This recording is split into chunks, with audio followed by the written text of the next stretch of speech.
विश्व सेप्सिस दिवस पर वखाड़ हॉस्पिटल मुंबई सेंटर द्वारा बड़ी जन जागरूकता मुहिम चलाई गई। हेलो एवरीवन, मैं हूं doctor Gunjan Chanchlani, director critical care at Wockhardt hospital Mumbai central.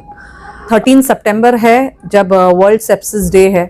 Sepsis एक ऐसी बीमारी है जो मल्टीपल ऑर्गन्स को अफेक्ट करती है एंड ये काफ़ी लाइफ थ्रेटनिंग या जानलेवा हो सकती है। इंडिया में अप्रॉक्सीमेटली हर साल 1 करोड़ लोगों को सेप्सिस होता है और अप्रॉक्सीमेटली 30 लाख लोग की डेथ हो जाती है। बट अनफॉर्चुनेटली अभी तक उसकी अवेयरनेस इतनी ज़्यादा है नहीं, इसलिए वोखाट की तरफ से ये हमारा अटेम्प्ट है कि हम ये अवेयरनेस रेस करें। अगर नंबर्स के हिसाब से वर्ल्ड वाइड नंबर्स लें तो 1 in 5 डेथ्स, हर 5 डेथ्स में जो 1 डेथ हो रही है वो सेप्सिस के कारण है। एंड वर्ल्ड फिगर्स ये दिखाते हैं कि ऑलमोस्ट एवरी 2.8 सेकेंड्स एक इंसान सेप्सिस से मर रहा है। इसलिए हम सबको इसके बारे में जानकारी होनी चाहिए ताकि हम जल्दी हॉस्पिटल पहुंच के इसकी जल्दी ट्रीटमेंट लें, और इसी के अवेयरनेस के लिए हम ये वीडियो बना रहे हैं। सेप्सिस क्या है? सेप्सिस होता है एक इन्फेक्शन के कारण। इन्फेक्शन सबको होता है, हमें कभी सोर थ्रोट हो गया, यूरिन में इन्फेक्शन हो गया, थोड़ी सी मार लग गई, कहीं पस हो गया, ये सब इन्फेक्शन है। लेकिन कई बार किसी की बॉडी इस इन्फेक्शन को ओवर रिएक्ट कर लेती है, तो उनके WBC सेल्स जो होते हैं वो ओवर रिएक्शन में चल जाते हैं, जिसको बॉडी रेगुलेट नहीं कर पाती। और इस रेगुलेशन जब नहीं होता है तो ये WBC सेल और बॉडी के हर ऑर्गन को अफेक्ट करने लगता है, जैसे किडनी को, लिवर को, लंग्स को, ब्रेन को, हार्ट को। और इसके कारण जो मल्टी ऑर्गन इन्वॉल्वमेंट होता है, BP डाउन हो जाता है, हर ऑर्गन एक एक करके फेल होने लगता है, इसको हम सेप्सिस कहते हैं। सेप्सिस इसलिए हमारे बॉडी का रिएक्शन है। इन्फेक्शन भले ही माइल्ड हो या मेजर हो, ये सेप्सिस में जा सकता है। ऐसा कुछ नहीं है कि मेजर इन्फेक्शन हुआ तो ही जाएगा। किसी नॉर्मल इम्यूनिटी वाले को भी सेप्सिस हो सकता है, किसी लो इम्यूनिटी वाले को भी सेप्सिस हो सकता है। तो ये नहीं बोल सकते कि ये कारण है और इसी के कारण सेप्सिस होगा। सेप्सिस के सबसे आम शुरुआती लक्षण या संकेत क्या है जिनके बारे में लोगों को पता होना चाहिए? सेप्सिस जैसे मैंने बताया, कोई भी इन्फेक्शन से शुरुआत होगा। हमें जब माइल्ड इन्फेक्शन होता है, हम अगर जो डॉक्टर के पास नहीं जाके लोकल होम ट्रीटमेंट्स कई बार शुरू कर देते हैं, और हमारी बॉडी कई बार इस इन्फेक्शन को रिएक्ट करने के लिए इनिशियली WBC सेल बनाती है इस इन्फेक्शन को किल करने के लिए। कभी कभार जैसे मैंने बोला, ये WBC सेल को अगर बॉडी रेगुलेट नहीं कर पाई, ठीक से कंट्रोल नहीं कर पाई, तो ये WBC सेल ओवर एक्टिव हो जाते हैं। और जब ये ओवर एक्टिव होते हैं और हर ऑर्गन पे अफेक्ट करने लगते हैं तो इसके सेप्सिस के साइंस आते हैं।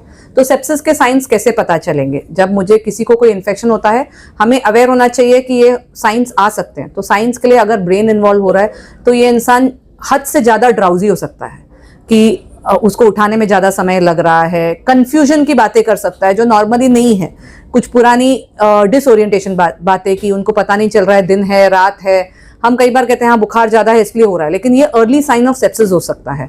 अगर किडनी अफेक्ट होती है तो यूरिन आउटपुट कम हो जाता है। कई बार किसी लोगों को रैश आने लगता है, हाथ पैरों में जब खून कम जाए तो हाथ पैर ठंडे होने लग जाते हैं, चक्कर आना तो ये BP ड्रॉप होने की साइन हो सकती है, सांस तेजी से चलना, डिस्कम्फर्ट फील होना।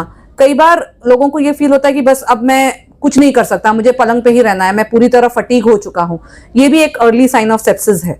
तो ये अर्ली साइंस के लिए हमें अवेयर रहना है, हमें अपने आप को खुद को हाइड्रेटेड रखना है एज द बेसिक थिंग जो हम इन्फेक्शन में करते हैं, तो ताकि हमारे ऑर्गन्स को परफ्यूजन हो सके। लेकिन अगर ये कुछ भी साइंस दिखते हैं ऑर्गन अफेक्शन के, तो तुरंत ही हमें हॉस्पिटल जाना चाहिए फॉर द फर्दर इवैल्यूएशन।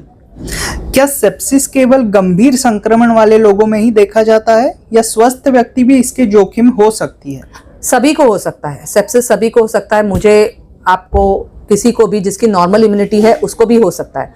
लेकिन कोई हाई रिस्क ग्रुप हैं जिनमें ये बहुत रैपिडली वर्सन हो सकता है या जिनमें कॉम्प्लिकेशंस बहुत ज़्यादा हो सकते हैं, जैसे कि एक्सट्रीम्स ऑफ एजेस होते हैं जो बहुत छोटा है, जैसे प्री मैच्योर बच्चे, 1 महीने से छोटा बच्चा, या ओल्ड लोग जो 60 ईयर्स के अबाव लोग हैं, जिनको डायबिटीज़ है, जिनको ऑलरेडी किसी ऑर्गन का फेलियर है, जैसे कभी किसी कोई किडनी किसकी ख़राब है, क्रिएटिनिन ज़्यादा रहता है, हार्ट का फंक्शन पुअर है, लिवर अफेक्टेड है फॉर एनी रीज़न, तो इन लोगों में कॉम्प्लिकेशन ज़्यादा हो सकते हैं।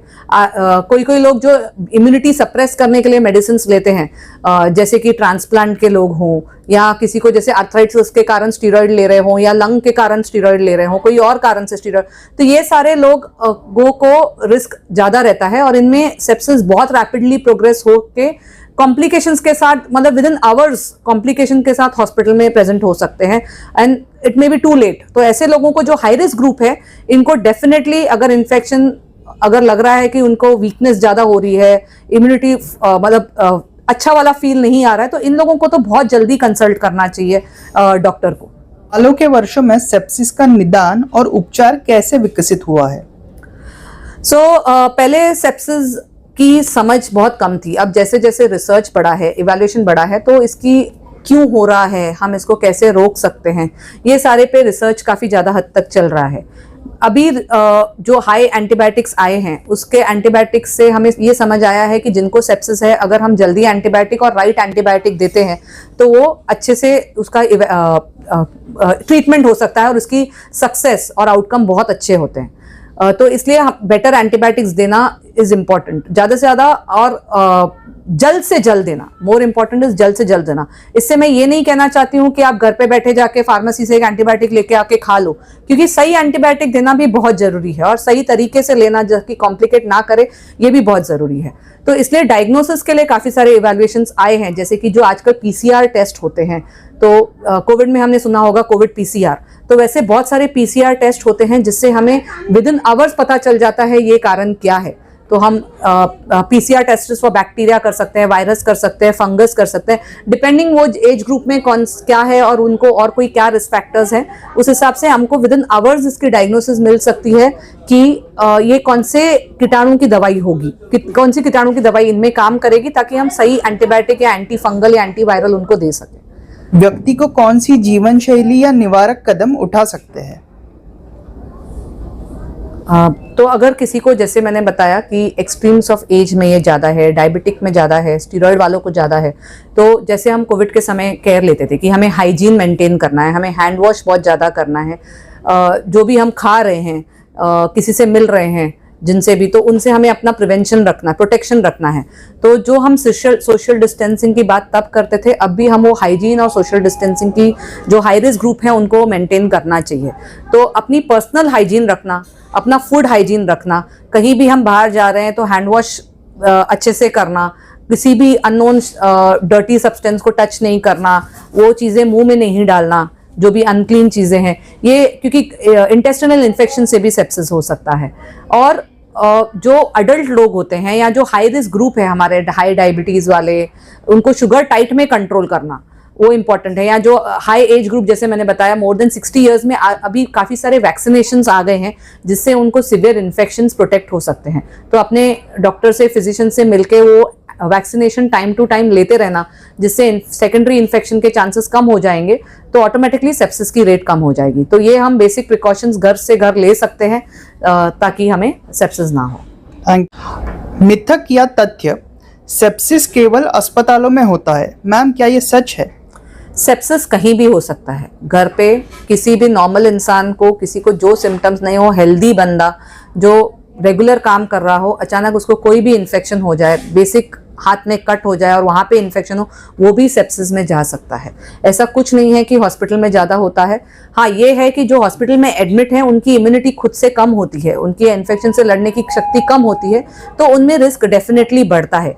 लेकिन आजकल सारे हॉस्पिटल्स जो NABH एक्रेडिटेड हैं, जैसे वोखार्ड भी NABH और JCI एक्रेडिटेड है, कंप्लीट इन्फेक्शन कंट्रोल प्रिकॉशंस बहुत ही स्ट्रांग रहते हैं यहाँ पे। तो ऐसा नहीं कह सकते कि इन्फेक्शन हॉस्पिटल में ज़्यादा होता है। इनफैक्ट सेप्सिस का ज़्यादा डर कम्युनिटी में है, क्योंकि हम उसको राइट टाइम पे उस इन्फेक्शन को पकड़ के राइट ट्रीटमेंट हम डिले हो जाता है कई बार, क्योंकि हमें वो अवेयरनेस नहीं होती। तो ये डेफिनेटली नॉट, ये ट्रू नहीं है कि केवल हॉस्पिटल में होता है। मिथक या तथ्य, सेप्सिस हमेशा घातक होता है, मैम क्या आप हमें वास्तविक स्थिति को समझने में मदद कर सकते हैं? तो जैसे मैंने शुरू में भी बताया, सेप्सिस की जो सिवियरिटी होती है उस हिसाब से आउटकम डिसाइड होता है। हाँ, ये सच है कि जिनको सेप्सिस होता है तो उसमें से 30% लोग सर्वाइव नहीं करते हैं, और काफ़ी सारे हद तक जो लोग सर्वाइव करते हैं उनमें काफ़ी लॉन्ग टर्म कॉम्प्लिकेशंस होते हैं। कई बार उस सेप्सिस के पूरे जो इफ़ेक्ट्स होते हैं उससे रिकवरी में महीनों लग जाते हैं। बट अगर राइट टाइम पे जो इंसान पहुंच जाता है, अगर उसको राइट एंटीबायोटिक या एंटी फंगल या एंटीवायरल, जिस हिसाब से उनको इन्फेक्शन है, कौन से ऑर्गन में इन्फेक्शन है, अगर ये सारा सिस्टम, सपोर्ट सिस्टम और ट्रीटमेंट सिस्टम जल्दी दिया जाए तो उसमें सर्वाइवल बहुत अच्छी होती है। हाई एज ग्रुप 80-85 ईयर्स के लोग भी सर्वाइव कर जाते हैं, लो इम्यूनिटी वाले लोग भी सर्वाइव कर जाते हैं। ये केवल सिर्फ टाइम का है कि जितना हम जल्दी इस चीज़ को समझें, जल्दी डॉक्टर के पास जाएं और जल्दी सही दवा लें, उसी पे इसका सारा आउटकम होता है। तो सेप्सिस हमेशा किल करता है, ये डेफिनेटली गलत है। मिथक या तथ्य, यदि कोई संक्रमण हल्का दिखता है तो सेप्सिस का कोई खतरा नहीं है, क्या ये एक गलत धारणा है? इनफैक्ट हमें अगर कोई सिम्टम माइल्ड है या संक्रामक जैसे आप बोलते हो कि बहुत ही माइल्ड सा है, तो इनफैक्ट हमें ज़्यादा अवेयर हो जाना चाहिए कि ये सेप्सिस में कन्वर्ट हो सकता है। सेप्सिस एक ऐसा छुपा हुआ दुश्मन है जो बहुत ही माइल्ड सिम्टम्स में प्रेजेंट करता है। जैसे मैंने बताया कि ओवर स्लीपीनेस, कि अगर किसी को समझ यूरिनरी इन्फेक्शन है और वो ज़्यादा सो रहा है तो हम कई बार इसको बहुत ही माइल्डली छोड़ देते हैं कि हाँ ठीक है, थक गया होगा, सो रहा है। तो एक्चुअली सेप्सिस के इनिशियल सिम्टम्स बहुत ही माइल्ड रहते हैं जिसको हम कई बार इग्नोर करते हैं। तो सेप्सिस मैं बोलूँगी कि ये एक हिडन एनीमी या ऐसा एनीमी है जो अंदर ही अंदर डैमेज कर रहा है, जो हमें सिम्टम्स बहुत स्ट्रांगली नहीं दिखाता।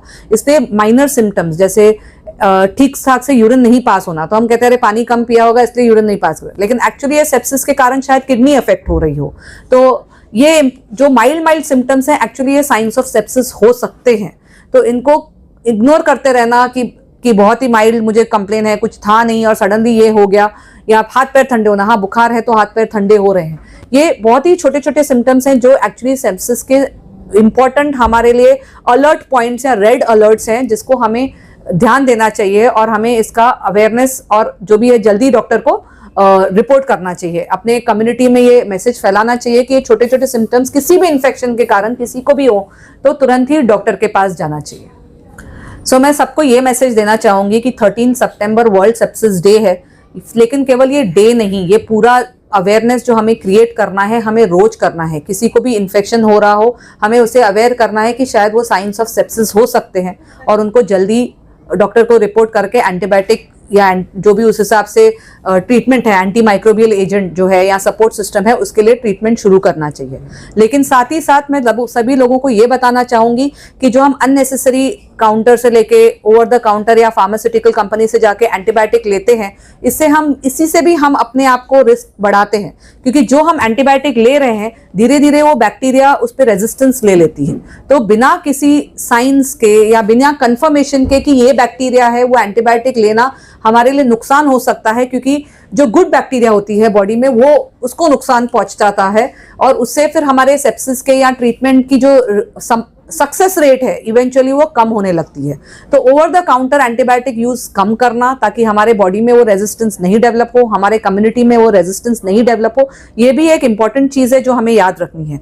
बेस्ट है अगर हमको कोई भी साइंस लगे, जो आपको अगर माइल्ड इन्फेक्शन से इन्फेक्शन बढ़ता हुआ दिखे, आपको लगे कि आप उतने अच्छे से इंप्रूव नहीं हो रहे हैं, तो आपके डॉक्टर के पास जाना, रिपोर्ट या नियरेस्ट हॉस्पिटल में जाना, ये ज़्यादा बेनिफिशियल है रादर देन हम होम ट्रीटमेंट्स या घर पे खुद ही जाके एंटीबायोटिक खुद ही पॉपअप करते रहे। इससे ज़्यादा नुकसान होता है रादर देन फायदा।